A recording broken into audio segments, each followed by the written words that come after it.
Hello everyone, and welcome back to Horror Talks with Tate. I'm Tate, your host. I'm back from my short break.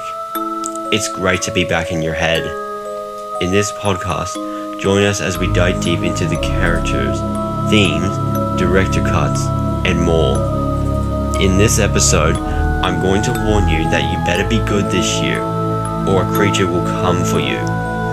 Today we will be uncovering the first episode in a comedy horror film series, starting with Krampus. This is a Christmas-themed horror film about creatures that look Christmassy but are not what you think they are, and they come after anyone who doesn't have the Christmas spirit. This episode does contain spoilers, so if you haven't seen the movie, go watch them and come back to listen.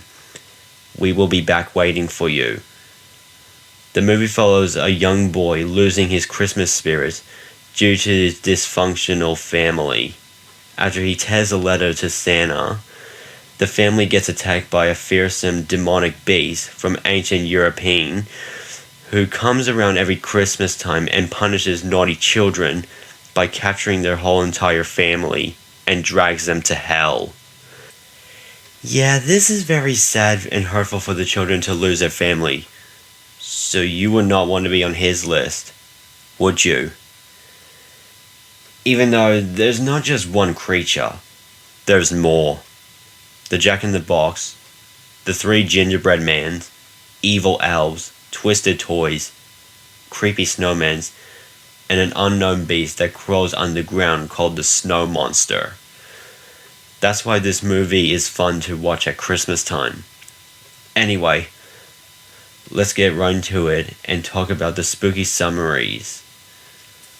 3 days before Christmas, Max writes Santa an apology letter for not being good throughout the whole year, and his family were having Christmas dinner until there was an issue.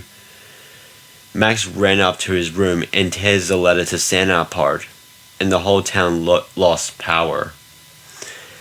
Everyone fell asleep, and a few moments later, they woke up from a noise from upstairs. When they went up to check out the noise, they get attacked by creatures, which are the gangs of the shadow of Santa Claus named Krampus. They got out of their house to find help, and suddenly, they were captured by Krampus and his gang. Yeah, this movie is terrifying, funny, and it's Christmas themed. The settings of the location of the movie was a snowy neighborhood and shopping center. All the characters are the family. Max Engel, who tries to make Christmas normal for him and his family. Tom Engel, Max's father. Sarah Engel, Max's mother. Howard, Max's uncle. Linda, Max's auntie. Beth Engel, Max's sister. Howie Jr., Howard and Linda's son. Aunt Dorothy, Linda's contagious. Stevie, one of Max's cousin and Howard and Linda's daughter. Jordan, one of Max's cousin and Howard and Linda's daughter. Baby Chrissy, Howard and Linda's baby daughter. And Omi Engel, Max's grandmother. And the monsters are Krampus, elves, the Jack-in-the-Box, gingerbread men, terror toys, and snowmans. The dangers that the family faces is Krampus and his gang because of Max losing his Christmas spirit. And the tone of the movie has comedy, suspense, and fun. Do you want to know how they made this film? Let's go to the discreet directors and find out all about it. The movie was directed by Michael Dougherty, who also did the work on the horror movie Trick or Treat. His style that he writes the film and directs the films. He said that he always wanted to make a Christmas-themed horror movie, and his friends told him that he should make a movie about Krampus, an ancient creature that looks like the evil version of Santa, and punishes misbehaved children around Christmas time. and Michael finds the idea very interesting because the story would be based on a true tradition about Krampus in the 18th century. The movie was also written by Michael Dougherty, but with Todd Casey and Zach Shields helping him. The movie Krampus compares to Trick or Treat because they're directed and written by the same director, and that the Trick or Treat movie would be good, like the Krampus one. Now I'm going to tell you about the actors that would join to the production that played the characters of Max's family. The main actors are Max Engel, The Boy Who Lost His Christmas Spirit by M.J. Anthony, Tom Engel, Max's father by Adam Scott, Sarah Engel, Max's mother by Toni Collette, who was in the supernatural horror movie Hereditary, Howard, Max's uncle by David Koechner, Linda, Max's auntie by Alison Tolman, and the rest of the actors are Beth Engel, Max's sister by Stefana Lavi Owen, Howie Jr., Howard and Linda's son by Maverick Flagg, Aunt Dorothy, Linda's cantankerous by Kachanta Farrell, who had sadly passed away in 2020 from cardiac arrest, Stevie, one of Max's cousin and Howard and Linda's daughter by Lulu Owen, Jordan, one of Max's cousin and Howard and Linda's daughter by Quinny Samuel, Baby Chrissy, Howard and Linda's baby daughter by Sag Hunefeld, and Omi Engel, Max's grandmother by Krista Stendler. Now, next is The Monsters. Krampus by Luke Hawker and voiced by Gideon Emery. The Jack in the Box by Brett Beatty. The Evil Elves by Mart Akin, along with 8 other actors. And the 3 gingerbread men were voiced by Seth Green, Breen Burns, and Justin Roiland.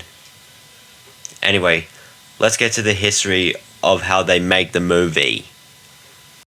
The film began development around 2011 with a budget of $15 million, and during the development, they started joining the actors on the 21st of November 2013, and more actors were joined on the 3rd of March 2015. Weta Workshop was joined for the creature effects, and the props they use is shotguns, pistol guns, axe, icicles, nail guns, and chains. CGI was used for some other creatures and gunshots. Filming began on the 12th of March 2015 around New Zealand, Wellington, and the Meter 10 Megapattern shopping centre for the opening scene, and the film was wrapped in May 2015. The movie was planned to come out in the 25th of November 2015, but the release date was moved to the 5th of December and got a worldwide box office of $61.5 million with the ratings, IMDb score of 6.2 out of 10, and a Rotten Tomatoes score of 66%. Well, the audience rating of the movie is 52%, so the viewers' reviews of the movie kinda went halfway. But I find the movie really good because I can see that it has a lot of funny parts, good actings, and a really good story. The movie has got 5 wins and 14 nominations, which means the movie got really amazing for people to watch at Christmas time, and it's fun to watch. The categories that the film has won is Best Horror Film, Best Supported Actors, Best Makeup, aka Creature Design, Best Director, and Best Horror Characters, which is pretty amazing. Now, let's get to my final segment, Insane Insiders. So I'm going to tell you a fun fact about the movie, The Law of Krampus. So most of you guys might have not noticed this, but there was the origin of Krampus from the 16th century. Krampus is an old Christian character from the Old World Catholic Christmas traditions and is one of the variations of Santa's helper. He is portrayed to be a horned goat figure with black fur. He visits children every 15th of December, which is called Krampus Night, to warn them to be good so that Santa will give them Christmas presents. If they don't behave themselves, Krampus will punish them with birch rods or scares the hell out of them to be good. After World War I, Krampus tradition was banned as Europe replaced their traditions of Santa Claus with a kinder version, the American Santa Claus. Then in the 21st century, Krampus has been spread by movies and TV shows, but they would have to make Krampus have different appearances. Like in the movie, he looks kinda similar to Santa Claus. Yeah, it does sound creepy, and it makes sense of how they made a movie about Krampus. Now there is some foreshadowing in this movie, so I am going to explain them to you. The first one I saw was when Howard was supposed to guard the windows in case if anything or anyone tries to come in, but he fell asleep, and you might think there's going to be something coming. And the second one that I saw was when Linda looked at the presents from the attic. The boxes got huge holes, which means something must have broke out of the boxes.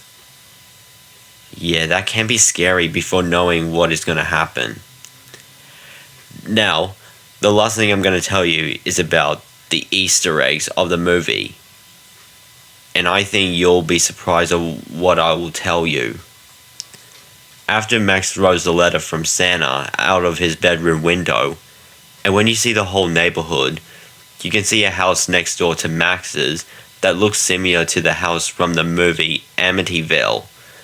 And when you watch the movie all the way, you can see more houses that look similar, including the Michael Myers house from the Halloween franchise, the Ferris Bueller house, the Home Alone house, and the Psycho house. I think the viewers who saw the movie in the cinemas would have seen the same houses from the other movies. This concludes today's episode. Thank you so much for discovering the movie Krampus, and I hope you enjoyed it. And I will be back in your head next week for the second comedy horror movie, but this time it'll be a franchise, The Evil Dead. Don't forget to follow and rate this podcast, and also review as well, horror fans. Remember, you have to be good this year, because if you don't, Krampus will come for you and your family at Christmas Eve for a visit. Thank you for tuning in, and as always, stay spooky.